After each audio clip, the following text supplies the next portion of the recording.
Good morning, my name is Cystoides, and now I am going to talk about Pneumatosis cystoides intestinalis with Pneumoperitoneum. Definition: Pneumatosis cystoides intestinalis, or PCI, is defined by gas-filled cysts in the wall of the gastrointestinal tract. PCI is a rare condition which can affect the entire gastrointestinal tract. It can be idiopathic or more often secondary to various diseases. The causes remain multiple, and a stenosis peptic ulcer is one of them. It was first described in 1730 by the French Duvernoy on an autopsy report.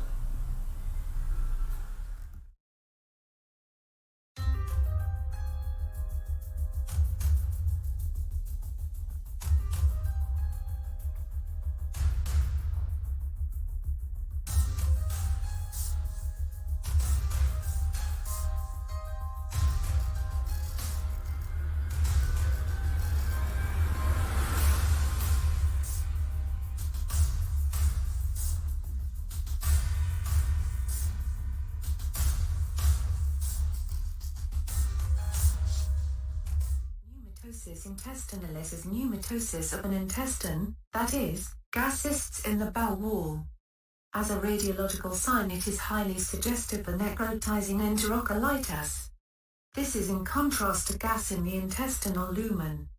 In newborns, pneumatosis intestinalis is considered diagnostic for necrotizing enterocolitis, and the air is produced by bacteria in the bowel wall. The pathogenesis of pneumatosis intestinalis is poorly understood and is likely multifactorial. PI itself is not a disease, but rather a clinical sign. In some cases, PI is an incidental finding, whereas in others, it portends a life-threatening intra-abdominal condition. References.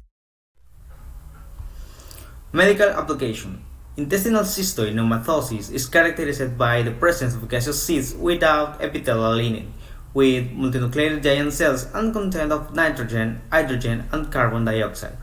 The cysts are located inside the subserous or submucous layer of the intestine and in the venous complex.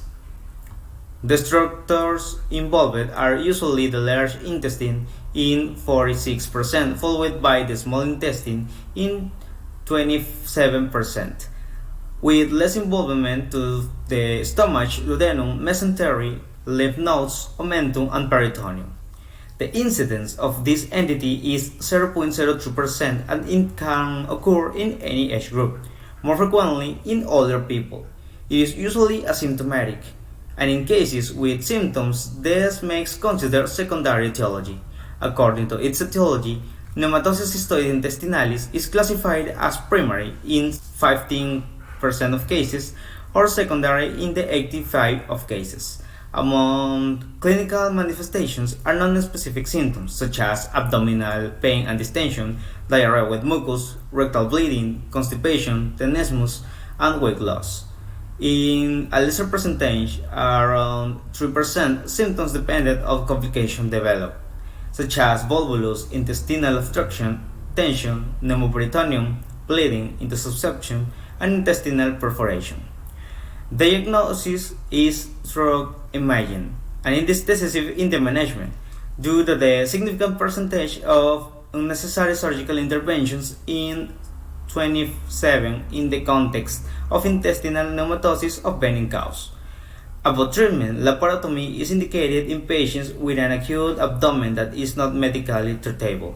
In patients with a good general condition without signs of peritoneal irritations, with the absence of metabolic acidosis, ascites, and renal failure, they are considered of conservative treatment with oxygen therapy. Other conservative treatment options include nasogastric decompressions, bowel rest, and antibiotic therapy. Now I am going to talk about the pros and cons. First, pros. The overall incidence of this disease is considerably low, around 0.03%.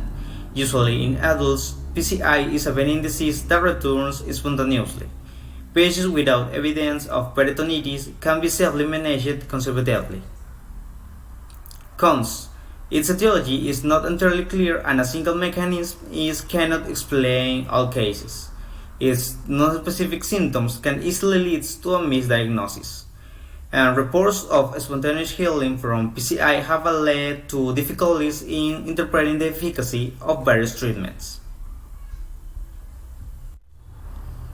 Issue applied in Ecuador. According to two papers written on an investigation carried out at the Riobamba Provincial General Teaching Hospital and the Abel Gilbert Ponton Hospital in 2010 and 2013, there are findings of intestinal cystoid pneumatosis at the level of the mesenteric ganglia, and this condition is one of the characteristic elements of neonatal necrotic enterocolitis, appearing as a symptoms in up to 95% of cases. In addition, the presence of portal pneumatosis was described as an extension of intestinal pneumatosis in 30% of newborns with necrotic enterocolitis. This condition is related to high mortality.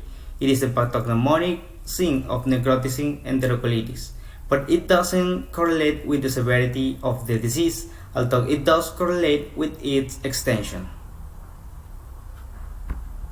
Conclusion: cystoid pneumatosis is an infrequent entity with a poorly understood etiology, associated with a multiple intestinal and extraintestinal condition. Images play an important role in its diagnostic approach. It is necessary that radiologists and other medical specialties are familiar with this entity to give proper handling and avoid unnecessary surgical procedures. This is the right hemicolon of an asymptomatic 54-year-old man presenting for his first screening colonoscopy.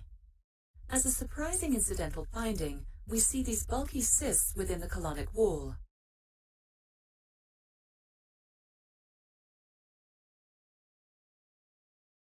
As you can see here, there are both small solitary cysts and complex large bulky cysts. The lesions arise in completely normal-looking mucosa and are covered by regular mucosa. In this case, the cysts are predominantly located in the right hemicolon, and there are only a few cysts in the distal parts of the colon.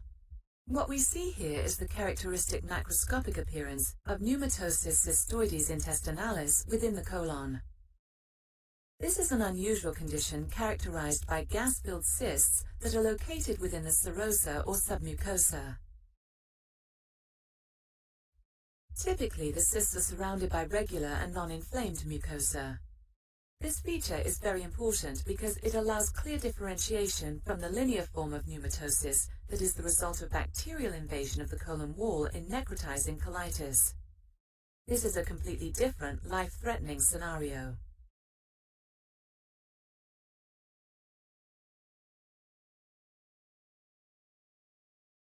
Pneumatosis is a rare finding, but it is important to be aware of it because these lesions are easily mistaken for submucosal tumors and inadequate therapy might be initiated. Indeed, it is not uncommon that these patients are referred for surgery or endoscopic resection of these lesions. This should be omitted because invasive therapy is rarely indicated.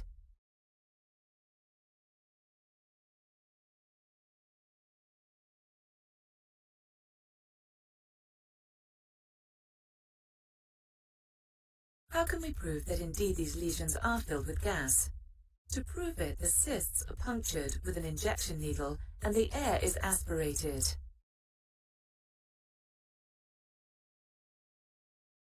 Immediately the cysts collapse and the diagnosis is established.